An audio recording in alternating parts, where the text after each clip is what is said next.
আমি ওর প্রেমিক না, ওর সাথে আমার কোনো সম্পর্ক নেই। আমার একটা পরিচয় আছে, আমি একজন ফটোগ্রাফার।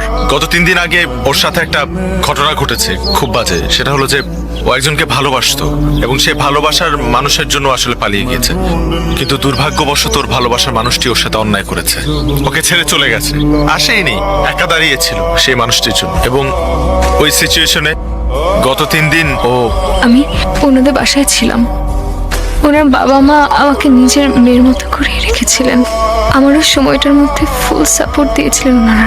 শুধু একটা রিকোয়েস্ট আপনাদের 4 জনের কাছে, ওকে না ওই আগের কথাটা আর মনে করিয়ে দিবেন না, ওকে কিছু বলবেন না, কারণ ও আবার আপসেট হয়ে যাবে। থ্যাঙ্কস ব্রাদার, তুমি আমার ফ্যামিলির জন্য যে কাজটা করছো সেটার জন্য আমার ফ্যামিলি সারা জীবন তোমার কাছে কৃতজ্ঞ থাকবে। গত 3টা দিন আমাদের ফ্যামিলির উপর দিয়ে কি গেছে সেটা আমরা ছাড়া কেউ জানে না। তুমি না থাকলে জিনিসটা হয়তো আরো খারাপ হতে পারত। এটা তোমার বাসা মনে করবা, তুমি আজকে থেকে আমার পরিবারেরই একটা অংশ।